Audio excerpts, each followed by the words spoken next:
Hello નમસ્કાર વિદ્યાર્થી મિત્રો, વેદ ડિજિટલ એજ્યુકેશનમાં આપનું હાર્દિક સ્વાગત છે। આજે આપણે ધોરણ 6 વિષય ગુજરાતી પલાસની અંદર છઠ્ઠું ચેપ્ટર રાષ્ટ્રીય શાયર ઝવેરચંદ મેઘાણીનો ભાગ 2 ની સરળ સમજૂતી જોવાના છીએ। તો ખાસ વિદ્યાર્થી મિત્રો ચેનલમાં નવા હોય તો ચેનલ સબસ્ક્રાઇબ કરી બાજુમાં આવેલા બેલ આઇકનને પ્રેસ કરો જેથી તમને અવનવા વિડીયોની માહિતી નોટિફિકેશન મળી શકે।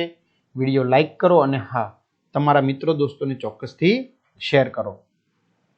તો વિદ્યાર્થી મિત્રો કોલેજની અંદર હાઈસ્કૂલની અંદર એ કવિ કલાપી છે એમના દર્દ ભરેલા ગીતો ગાતા હતા એટલે એમને કયું નામ આપવામાં આવ્યું હતું? ઉપનામ વિલાપી એવું ઉપનામ એમને આપવામાં આવ્યું હતું અને એમણે સહજ સ્વીકારી પણ લીધું। ચાલો એના અભ્યાસની વાત થઈ રહી છે, ધીમે ધીમે આપણે આગળ વધી રહ્યા છીએ વિદ્યાર્થી મિત્રો। મેટ્રિક પાસ કરીને ઈસવીસન 1913 માં ભાવનગર કોલેજમાં પ્રવેશ લીધો। જો એ સમયે 10 ધોરણ પાસ કરે એને સામાન્ય રીતે મેટ્રિક પાસ કહેવાતું, બરાબર? એટલે કે બોર્ડનું વર્ષ ગણાય, બરાબર? તે બોર્ડનું વર્ષ પાસ કરે એટલે એ પાસ ગણાય। એટલે એ સમયમાં 10મું 12મું એવું કોઈ ઉલ્લેખ નહોતો પણ મેટ્રિક પાસ કહેવાતું। તો 1913 માં ભાવનગર કોલેજમાં પ્રવેશ લીધો એટલે પછી એનું હાઈસ્કૂલ જીવન પૂરું થયું, પછી કોલેજમાં પ્રવેશ લીધો। કોલેજમાં પોતાના પોશાકથી જુદા તરી આવતા, શું કે છે, એમનો ખાસ પ્રકારનો પોશાક હતો, પહેરવેશ। પોશાક એટલે વિદ્યાર્થી મિત્રો શું થશે? એમનો પહેરવેશ ખાસ પ્રકારનો હતો જેનાથી તે બીજા બધા વિદ્યાર્થીઓ કરતા અલગ તરી આવતા હતા। આ વિદ્યાર્થી ઝવેરચંદ તરફ સૌનું ધ્યાન ખેંચાતું, એટલે કે આ જે વિદ્યાર્થીની વાત કરી રહ્યા છીએ પોશાકથી અલગ હતો એ વિદ્યાર્થી ઝવેરચંદ હતા। તો એમના તરફ બધાનું, સૌનું એટલે કે બધાનું ધ્યાન આકર્ષિત થતું, ખેંચાતું। તો એમના પહેરવેશની થોડીક આપણે ઝલક જોઈએ। તેમનો લાંબો સફેદ કોટ, હવે સામાન્ય રીતે સફેદ કોટ પહેરતા અને લાંબો હતો। પાની સુધી પહોંચતું ધોતિયું, તો એ ધોતિયું પહેરતા પહેરવેશમાં કે જે પગની પાની સુધી પહોંચતું।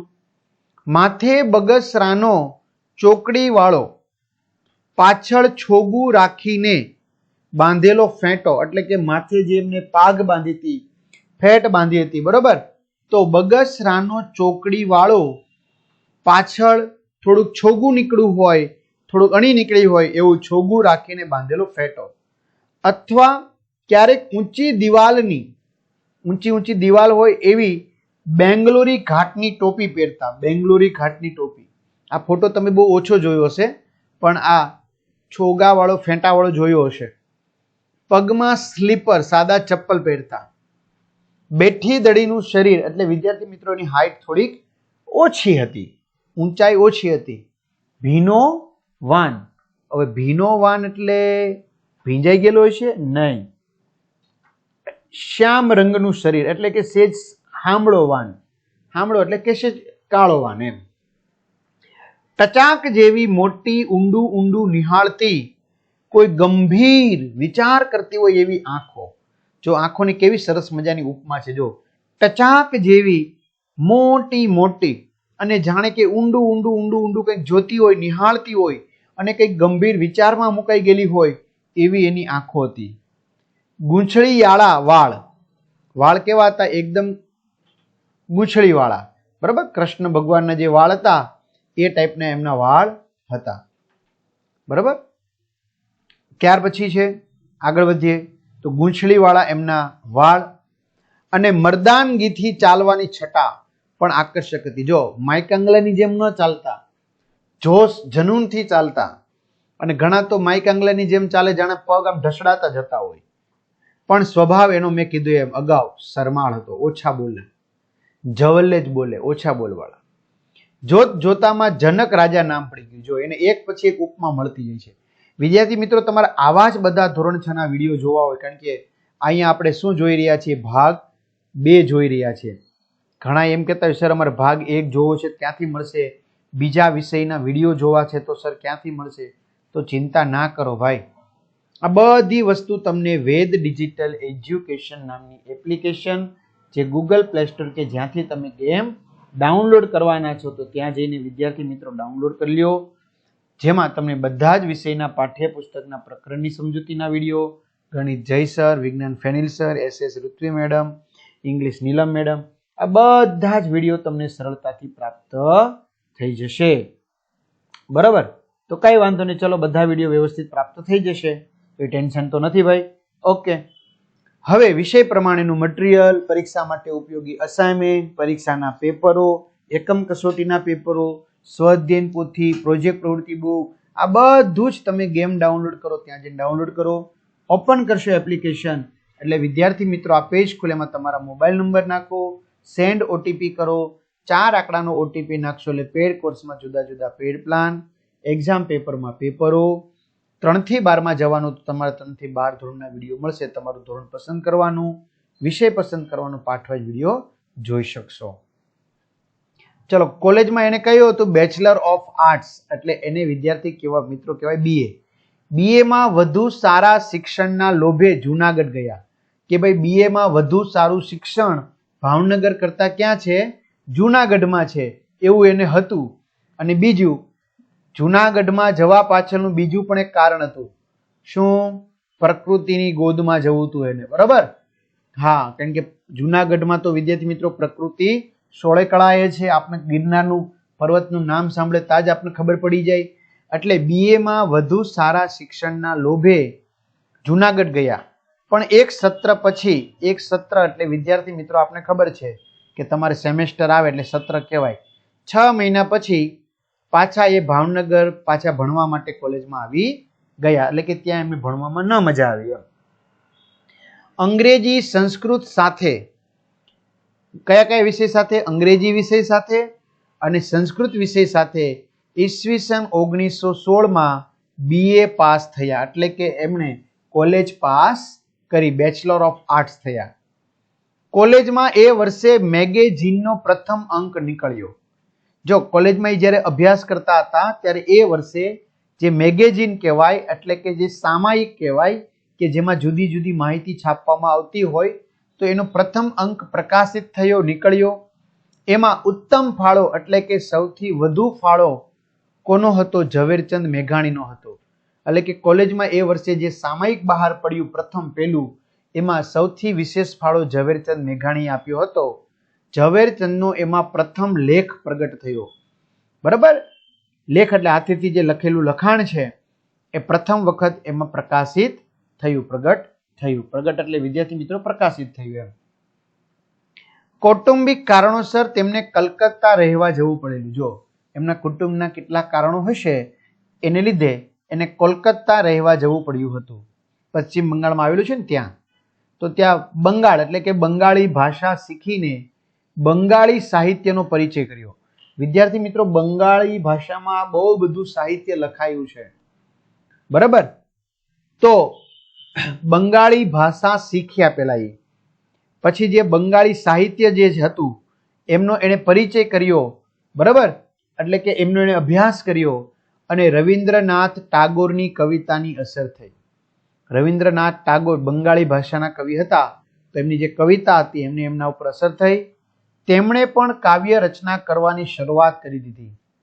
કોણે? ઝવેરચંદ મેઘાણીએ પણ કાવ્યની રચના કરવાની શરૂઆત કરી દીધી. વચ્ચે ઇંગ્લેન્ડ પણ જઈ આવ્યા. જો એ સમયે ઇંગ્લેન્ડ, એ સમયમાં જવું એટલે બહુ અઘરી વાત હતી, છતાં ઇંગ્લેન્ડ પણ જઈ આવ્યા. પણ બધો વખત સૌરાષ્ટ્રની ધરતીનો અવાજ તેમના કાનમાં ગુંજ્યા કરતો હતો. જો એ જ્યાં પણ જાય, કલકત્તા ગયા, ઇંગ્લેન્ડ ગયા, પણ છતાં એના કાનમાં કોના પડઘા ગુંજ્યા કરતા હતા? સૌરાષ્ટ્રની ધરતીના.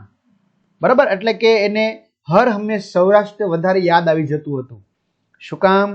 તો આપણે આગળ પહેલા ભાગમાં ચર્ચા કરી, પોતે પહાડનું બાળક ખરા કે નહીં.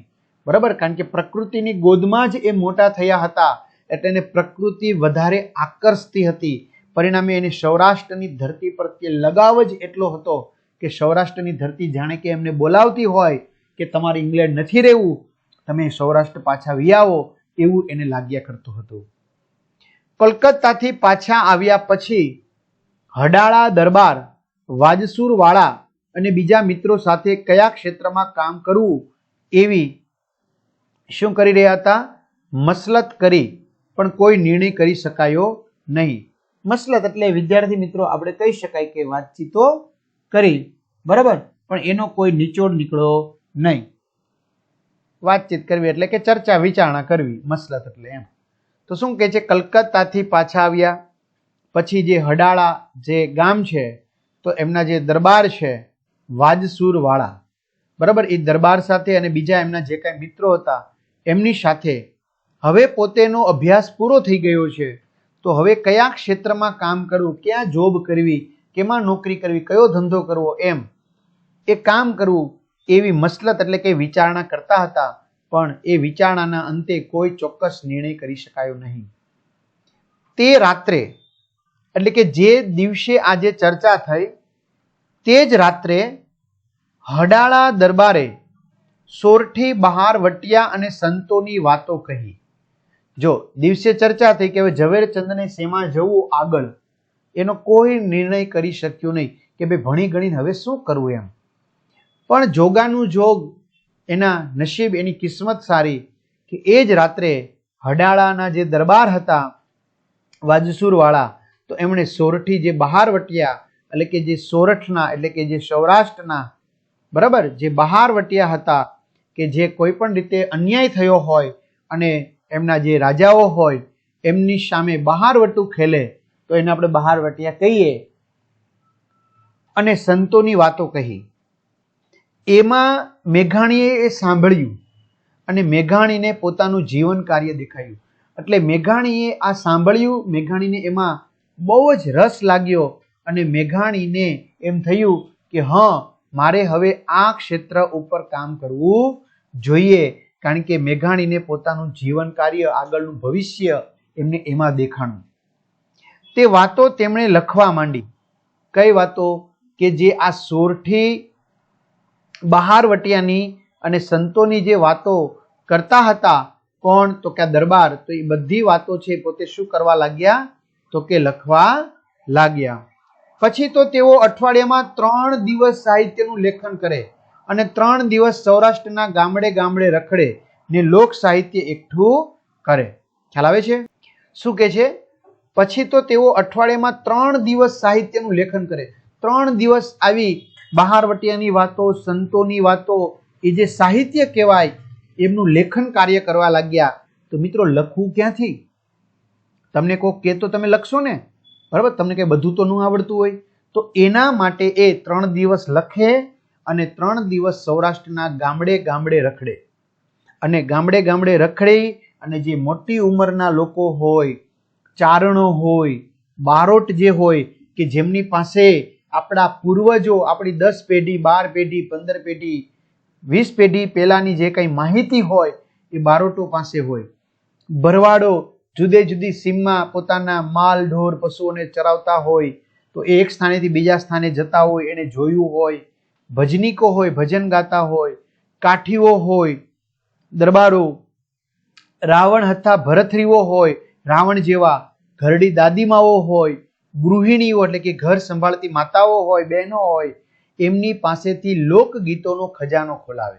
એટલે કે 3 દિવસ આવું કામ કરે અને 3 દિવસ લેખન કરે અને 3 દિવસ ચારણ પાસેથી બારોડ, ભરવાડ, ભજની, કાઠીઓ, રાવણ હતા ભરથરીઓ, ઘરડી દાદીમાઓ, ગૃહિણીઓ, એમની પાસે જે જૂના જે લોકો દ્વારા ગવાયેલા ગીતો એટલે લોકગીતોનો જે કાંઈ એના પાસે જે કાંઈ મોઢે આવડતા હોય એ પોતે ગવડાવે અને જેમ બોલાય કે ગવાય તેમ જ લખી લેવું એ એમનું કામ. જો જેવું બોલાતું જાય, ગવાતું જાય, બરાબર, સાહિત્ય હોય તો બોલાતું હોય, તો સાહિત્ય બોલાય કે પછી ગીત છે એ ગવાય એટલે તરત જ લખી લેતા, એનું કામ હતું. વિદ્યાર્થી મિત્રો, તમે ઘણીવાર આપણા ગુજરાતી સાહિત્યકારો, બરાબર, કે જે જુદા જુદા સાહિત્યને લગતી વાત કરતા હોય, દાખલા તરીકે આપણે ભીખુદાનભાઈ ગઢવી દ્વારા સાંભળ્યું હોય કે ભાઈ સત્તાધારના સંતો, બરાબર, તો સત્તાધારનો જે આપણે ખબર છે શામજી બાપુનો જે પાડો હતો, બરાબર, તો એમની સરસ મજાની જે પોતે વાત કરે, બરાબર, તો એને સાહિત્ય કહેવાય.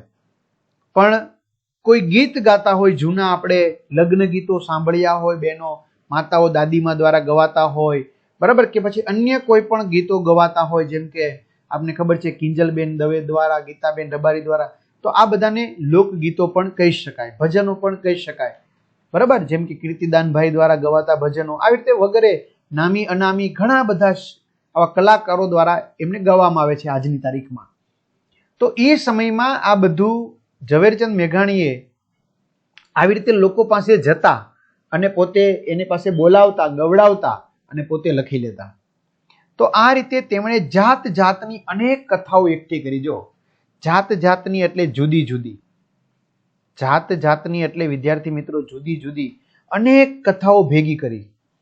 સ્ત્રીઓના કંઠમાં પરંપરાથી જળવાયેલા લોકગીતો ભેગા કર્યા. જો સ્ત્રીઓને આપણને મોઢે ન હોય પણ આપણી માતાઓ હોય, દાદીમાં હોય, બરાબર, છતાં પણ એને ગીત મોઢે હોય, બરાબર, કંઠમાં એટલે કે ગળામાં રહેલા પરંપરાથી વારસાગત રીતે જળવાયેલા લોકગીતો ભેગા કર્યા અને નવા ગીતો પણ લખ્યા ખરા. કોને? ઝવેરચંદ મેઘાણી. એટલે કે જૂના ગીતો અને નવા ગીતો બંનેનું સંયોજન કર્યું, એટલે એ બંને ભેગા કર્યા, એમ બંને અલગ કર્યું.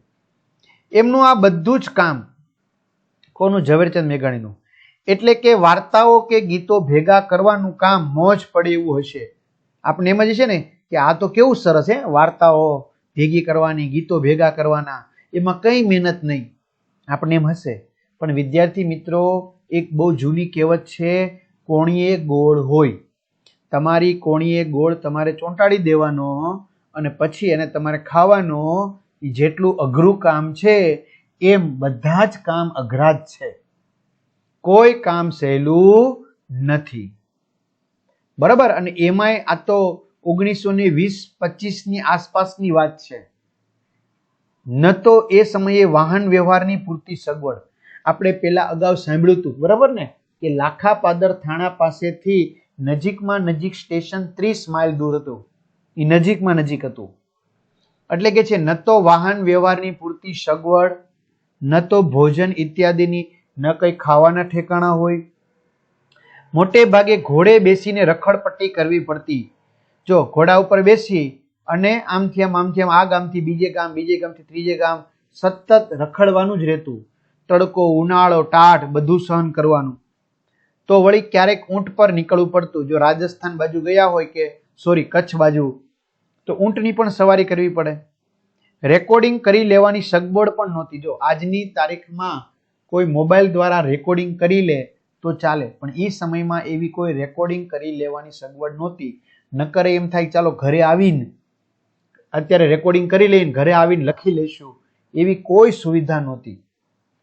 એક વખત ઝવેરચંદ પોરબંદરના બરડા મહાલના બગવદર બાજુ ગયા. જો એક વખતનો પ્રસંગ કે છે, ઝવેરચંદ છે એ પોરબંદર જે જિલ્લો છે એનો બરડો જે ડુંગર છે એની મહાલના આસપાસનું બગવદર ગામ છે, ત્યાં ગયા તો હતા વાર્તા શોધવા. એ ત્યાં શું કામ ગયા હતા? તો નવી વાર્તાની શોધમાં ગયા હતા. ખૂબ ફર્યા, ખૂબ રખડ્યા, પણ વાર્તા ન મળી. વાર્તા મળી નહીં. જે કામ હેતુથી ગયા હતા એ કામ થયું નહીં. એમનો આંટો નિષ્ફળ લાગ્યો. એટલે કે એ ત્યાં આંટો મારવા ગયા, ફરવા ગયા, એટલે કે એ બાજુ ગયા, પણ એને વાર્તા જોતી હતી પણ વાર્તા ન મળી. એટલે એને થયું કે મારો આ ધક્કો ફોગટ ગયો, ખાલી ગયો, નિષ્ફળ ગયો. ને પાછા ફરતા હતા ત્યાં યાદ આવ્યું. શું? ત્યાંથી જ એ જ્યારે પાછા ફરતા તેના ગામ તરફ, ત્યારે એને યાદ આવ્યું કે આ તરફના મેરાણીઓ રાસડા બહુ સરસ લે છે. ને મન થયું કે ચાલ પ્રત્યક્ષ સાંભળું. વિદ્યાર્થી મિત્રો, પોરબંદરમાં જે મેરાણીઓ જે છે, બરાબર, તો મેરાણીઓના રાસડા બહુ પ્રખ્યાત છે. અથવા તો તમે મોબાઈલની અંદર યુટ્યુબમાં સર્ચ કરશો મેર લોકોના રાસ, તો એમની જે બહેનો છે, માતાઓ છે, બરાબર, એમને જામનગરમાં પણ એક રેકોર્ડ આયરાણીઓએ સરસ મજાનો રેકોર્ડ બનાવ્યો હતો. એ ટાઈપના એમના રાસ હોય છે, એક સરખો એમનો પહેરવેશ હોય છે, સંપૂર્ણ શરીરને આવરી લેતો, સરસ મજાના આભૂષણો પહેરેલા હોય છે અને એક જ સરખા તાલમાં લેતા હોય છે, બરાબર. તો એ રાસડા છે. તમે યુટ્યુબમાં ક્યારેક સર્ચ કરજો મિત્રો, બહુ મજા આવશે. હું તો ઘણીવાર જોયા, બરાબર, જે આજની તારીખમાં બહુ ઓછી જગ્યાએ જોવા મળે છે આવા રાસ. તો આ તરફના મેરાણીઓ રાસડા બહુ સરસ લે છે. ને મન થયું કે ચાલ પ્રત્યક્ષ સાંભળું. હવે આ મેરાણી જે બહેનો છે એમને હું વિનંતી કરું કે ભાઈ મને તમે આવા રાસ સંભળાવો. ઘણી મહેનત કરી પણ કોઈ સંભળાવવા તૈયાર થાય તો ને. એટલે કે ઝવેરચંદ મેઘાણીએ ઘણી બધી બહેનો પાસે, જે આ મેરાણી જે બહેનો છે એમની પાસે આજીજી કરી અને આ સંભળાવવા માટે વાત કરી. પણ કારણ કે એ સમયમાં વિદ્યાર્થી મિત્રો આપણને આજની તારીખમાં ખબર છે કે ઝવેરચંદ મેઘાણી છે, પણ એ સમયમાં તો ખબર ન હોય કે આ કોણ બહારનું મુસાફર છે. એટલે ઘણી મહેનત કરી પણ કોઈ સંભળાવવા તૈયાર થાય તો ને કોઈ સંભળાવવા તૈયાર નહોતું. અજાણ્યા આગળ કોણ ગાવા બેસે? જો કીધું ને, અત્યારે આપણે ઓળખીએ છીએ અથવા તો અત્યારે કોઈ પણ વ્યક્તિ તરત ફેમસ થઈ જાય. કેમ? કારણ કે મોબાઈલ, ટીવી, યુટ્યુબ આવા માધ્યમને કારણે. હવે ત્યારે તો કોઈને ખબર ન હોય, એટલે એની અજાણ્યા વ્યક્તિ સામે તો કોણ ગાવા બેસે? કારણ કે એ એમની જે લાજ મર્યાદા જે છે એ સ્ત્રીઓ એ જાળવી રાખે એ બહુ મોટી ગૌરવની વાત હતી. તો તેઓ હતાશ થઈ ગયા. કોણ? ઝવેરચંદ મેઘાણી. ત્યાં તો એક મેરાણી મળ્યા, એટલે કે એક બહેન મળ્યા, મેરાણી બહેન. એમનું નામ હતું ઢેલી બહેન, એમનું નામ. એમણે પોણી રાત જાગીને ગીતો સંભળાવે. વિચાર કરો વિદ્યાર્થી મિત્રો, પોણી રાત, અડધી રાત નથી કહેતો, પોણી રાત કહું છું. એટલે સવાર ઉગવામાં એક જ પહોર બાકી હતો. હવે રાત એટલે 6 થી સવારના 6, બરાબર, 6 થી 9 એક પહોર, 9 થી 12 બીજું પહોર એટલે અડધી રાત, બરાબર. આ પારાત, આ અડધી રાત, અને 12 થી 3 આ પોણી રાત, અને 3 થી 6 એટલે હવે સવાર પડી જાય, પૂરી રાત, રાત પૂરી. વિચાર કરો, પોણી રાત સુધી, એટલે અંદાજિત 2 થી 3 વાગ્યા સુધી જાગીને ગીતો સંભળાવ્યા. મેઘાણીનો હાથ લગતો જ રહ્યો અને કાન સાંભળતા રહ્યા. એટલે કે જે ઢેલી બહેન છે એ પોતે રાસ સંભળાવતા હતા, બરાબર, ગીતો સંભળાવતા હતા. ઝવેરચંદ મેઘાણી કાનથી સાંભળતા અને હાથથી લગતા જતા હતા. ને એમના હૈયાને લાગ્યું કે ગીતે મઢી આ રાત પોતે કદી ન ભૂલી શકે. એટલે આ આખી રાત, પોણી રાત આ ગીતોથી મઢાયેલી છે, કારણ કે ગીતો લખાયા છે, બરાબર, શણગારાયા છે. તો આ રાત પોતે કદી પણ ભૂલી શકશે નહીં. આવા આ ઢેલીબેન મેઘાણી વિશે શું કહે છે? તો ચાલો આપણે ઢેલીબેન વિશેની માહિતી જે છે એની ચર્ચા આપણે અહીંયા કરવી છે કે નેક્સ્ટ વિડીયોમાં કરી લેવી છે? ચાલો તો કરી લઈએ. શું કહે છે ઢેલીબેન મેઘાણી વિશે વાત? કે ધોળા ધોળા લુગડામાં મોટી મોટી આંખ્યું. એટલે કે ઝવેરચંદ મેઘાણીના વસ્ત્રોનો રંગ કેવો હતો? કપડાનો રંગ સફેદ. એટલે પહેલાના સમયમાં વિદ્યાર્થી મિત્રો સફેદ કપડા વધારે પહેરવામાં આવતા. હજી પણ આપણા દાદા કે હોય નાના કે તમે જોયું તો સફેદ કપડા પહેરે છે. અને પણ તમે એમાંય સૌરાષ્ટ્રમાં જાઓ એટલે લગભગ સફેદ કપડાનું ચલણ વધારે છે. તો ધોળા ધોળા લુગડામાં મોટી મોટી આંખો. આંખો કેવી હતી? મોટી મોટી. નિશી ઢાળીને મારે આંગણ ઈવડા ઈ ઊભા હતા.